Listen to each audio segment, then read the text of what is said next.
Welcome, foolish mortals, to another episode of the HitchHiking Hosts Show 101. I am your host, your ghost host, Wes Troop, and we're back with another episode this week.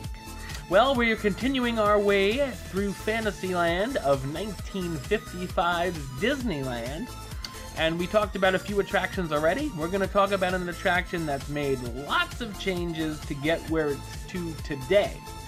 You may know it as the Storybook Land Canal. Let's take a cruise.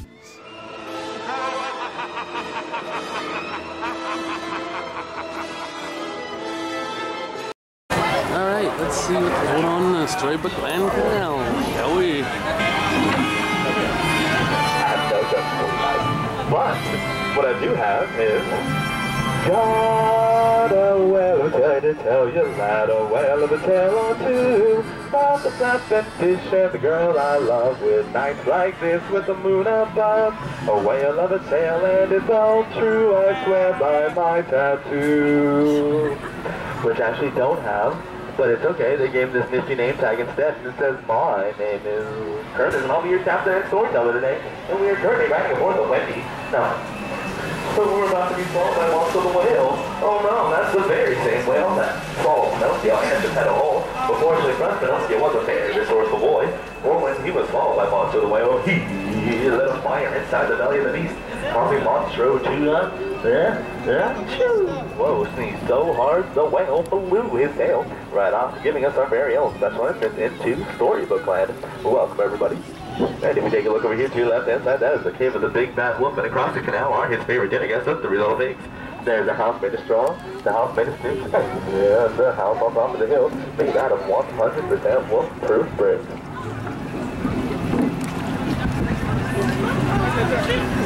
And now our journey is about to take a strange turn, because on your left-hand side is the queer little English village that belongs to that of Alice. And on one golden afternoon, Alice chased a rabbit down the rabbit hole where she fell. Down, down, down, while on her way to Wonderland. And on your right-hand side is London Park. That's where Peter Pan, Wendy, Michael, and John Darling went. Following the leader, the leader, the leader, following the leader wherever he may go, all the way to Neverland. And if you take a look straight ahead, that is the beautiful city of Agrabah. It is a city of mystery and enchantment. And if you take a look right beneath, you'll see the marketplace where Prince Ali, fabulous he, Ali of Babwa, marched his menagerie of animals down the streets of Agrabah. And now, as we pass under these beautiful rose-colored arches here, we'll go ahead and join Aladdin and Jasmine on that magic carpet ride as they go over, sideways, and under, while on their way to a whole new world.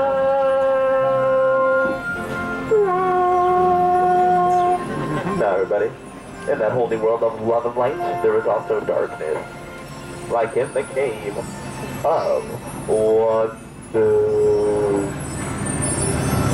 And yes, the game Wonder is home to very many precious treasures, but one more precious than them all, the magic lamp. And yeah, that magic lamp is home to his very own genie. I heard he's got cosmic powers, but anybody loving space.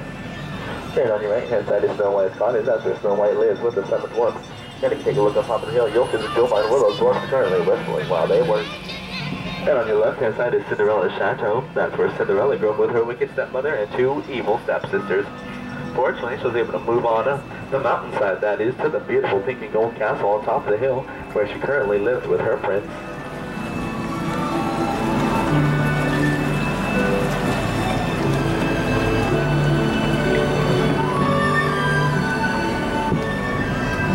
And dreams do come true, just like wishes. Whether you're dreaming of a happily ever after, or dreaming of lying on the hillside in the quilt full of flowers, like in the 1933 Silly Symphonies cartoon, Lullaby Lanes. Storybook Land is home to lots of magic here, even contained in the little plants you see. and make it so they don't grow any bigger than they are already, with the help of Tinkerbell and one of her enchantments, that is. Now, it's things like this that have made Storybook Land a favorite of the storyteller, Walt Disney, whose stories continue to inspire us even today.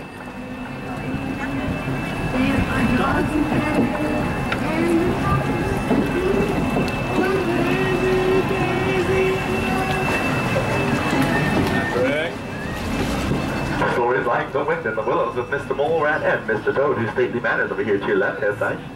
Although he's not there right now because he's off on one of his wild rides to nowhere in particular. And just beyond that is the Kingdom of Arendelle. There's the castle by the bay. And if you take a look back above, you'll see the ice palace for On and Elsa's journey to find their frozen friends Olaf, Kristoff, and Sven. And if you take a look straight ahead to your right-hand side, that's Geppetto's workshop. That's where Geppetto made Pinocchio. And with a little help from the Blue Fairy, Pinocchio got a chance to become a real lion boy.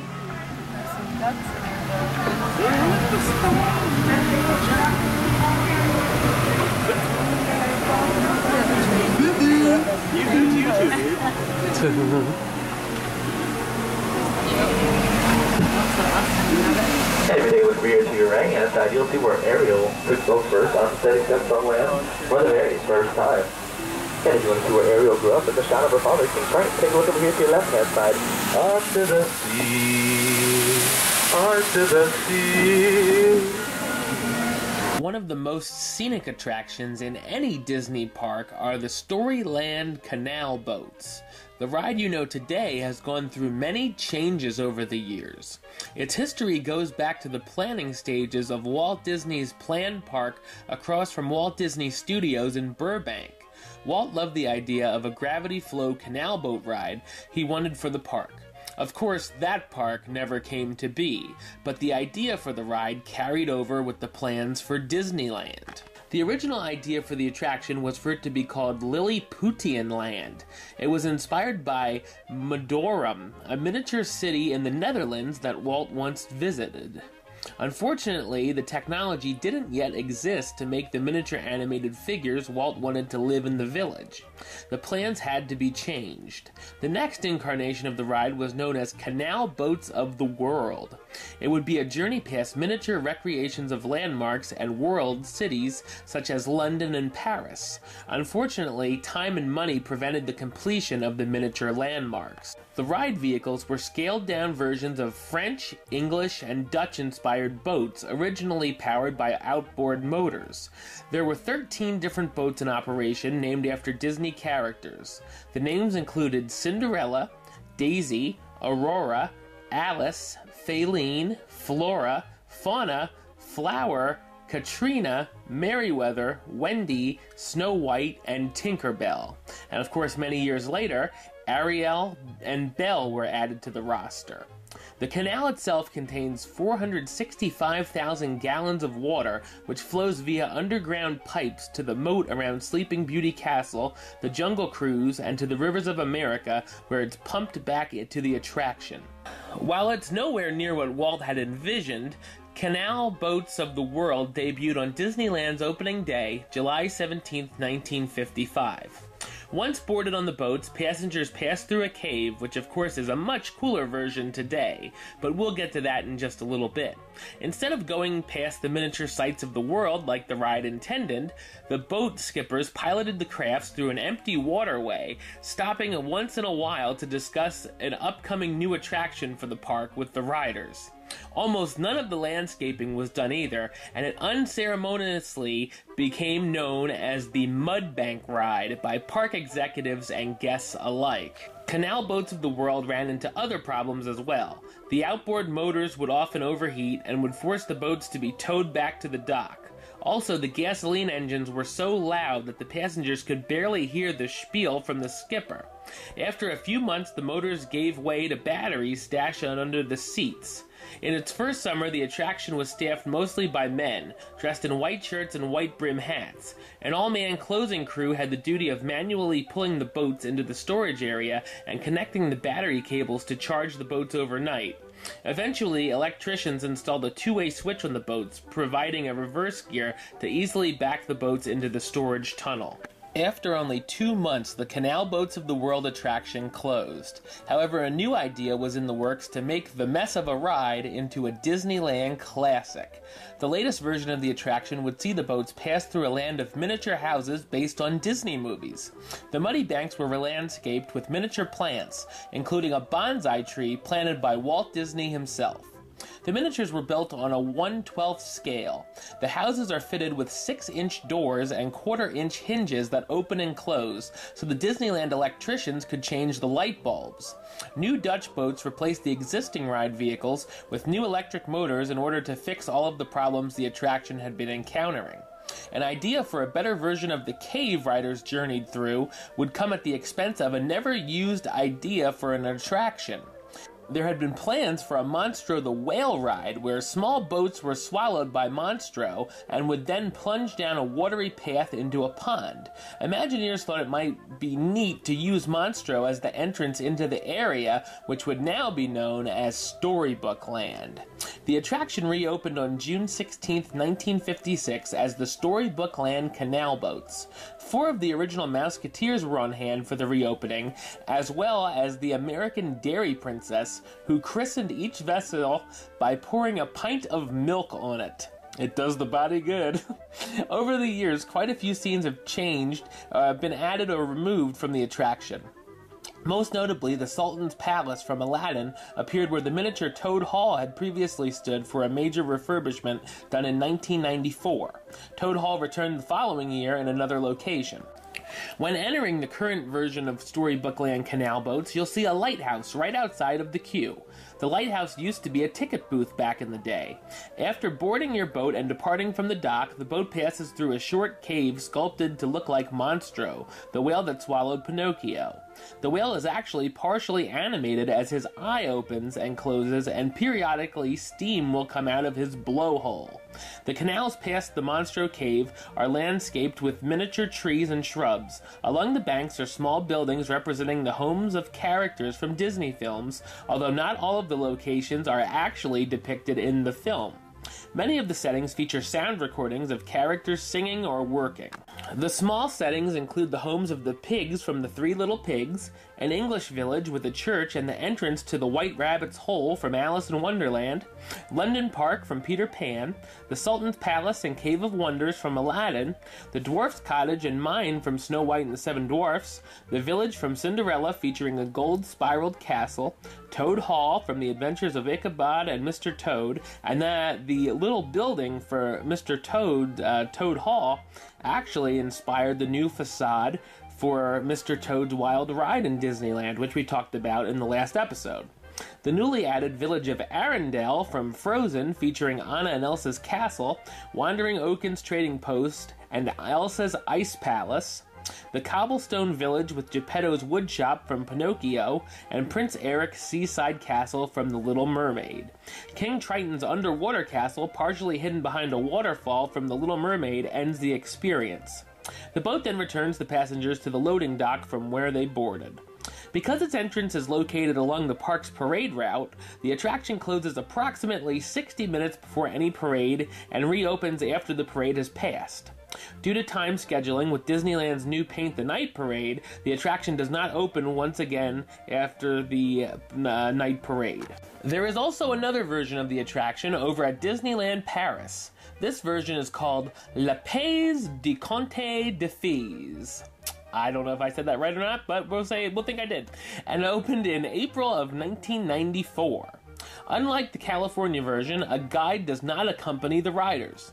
The boats here are guided by an underwater wire rather than being propelled by an onboard motor. Passengers enter their boats on a slowly revolving platform.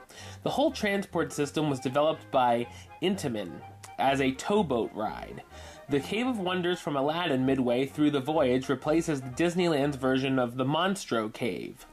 The boats also float past different settings, accompanied by music from the respective film and minimal dialogue. The Dwarf's Mine and House from Snow White and the 7 Dwarfs, the Gingerbread House of Babes in the Woods, Rapunzel's High Tower with a braid coming out of it from Tangled, which actually was originally a generic non-Disney Rapunzel until the Disney version of Tangled was released, the Old Mill, Prince Eric's seaside castle from The Little Mermaid, the Greek temple and Mount Olympus from Fantasia, snow-covered landscapes from Peter and the Wolf, the night on Bald Mountain scene from Fantasia, the Cave of Wonders from Aladdin, which swallows the boats, quote-unquote, a scene from The Sword in the Stone, Belle's Village and the Beast Castle from Beauty and the Beast, and finally the Emerald City and the Witch's Castle from The Wizard of Oz and Return to Oz. It's almost hard to believe when riding the Storybook Land Canal Boats today just how far the attraction has come over the years. So, Storybook Land Canal Boats. I've been on the attraction 3 times, I'm going to say. I went on the first time in 2014. I enjoyed it. I wanted to get on because it's nothing like anything I've ever ridden in Walt Disney World. Definitely. You know, it's in Fantasyland and it looks sort of like a kiddie ride, but it's a nice, leisurely paced going ride. You know, and the lines aren't too terrible for it. You definitely want to check this out if you've never seen it before and you go to Disneyland. If you've never been to Disneyland before, I would say go on this ride. It might sound a little hokey, like you just sit on a boat and go past these little miniature, things that look like you might have a Christmas village in your house. It's what it kind of reminds me of. You just, you know, yeah, you like going by that stuff, but it's neat, and it's a really cool scenery. If you're into that kind of thing, like the little flowers and all that, your kids will love it. I think older folks love it. I enjoy it. You know, it's not one of my favorite things, but I still enjoy seeing the sights and going on a little relaxing boat ride. It does go pretty slow, but it's fine. You know, it's not the most exciting ride in Disneyland, but it's a nice little breather of a ride, I guess you could say. Yeah, it's a fun ride. I enjoy the Monstro. I thought that's really cool. You can see that from the from the line, and when you walk by the ride, and even through Fantasyland, you just turn around and see this humongous Monstro. I enjoy that. I think I like that they added the Frozen Arendelle section, because, you know, at least it's somewhat updated, because before that, I would say the most updated thing in the Storybook Land canals would have been the Aladdin stuff, which was, you know, that movie came out in 92? 93? Yeah, 92, I think. So it's like, yeah, I would have updated a little bit of stuff, you know, throw in the Frozen thing. I would have enjoyed a little Tangled tower like they have in the Paris one. So yeah, would I think they should replace everything with new stuff? No, but you know, maybe do a little bit of changing around, a little, you know, maybe with some of the older stuff that's less known. But you know, I enjoy the ride. So if you've never seen it, check out the Storybook Land Canal Boats when in Disneyland or in Disneyland Paris. All right. Well, that's the episode for this time. I'll be back soon with another episode dealing with Fantasyland. Very soon. Until then, don't forget to subscribe right here on YouTube, youtube.com/HitchHostShow. You can like the show on Facebook, facebook.com/HitchHostShow. Follow on the Twitter and the Instagram at HitchHostShow. And if you want to listen to the show, or you are listening to the show and want to continue to do so, you can do it on Podbean. It's hitchhostshow.podbean.com, or you can download the show on iTunes or Stitcher. Just search under The HitchHiking Host Show or West Truth. Until next time, don't forget to hurry back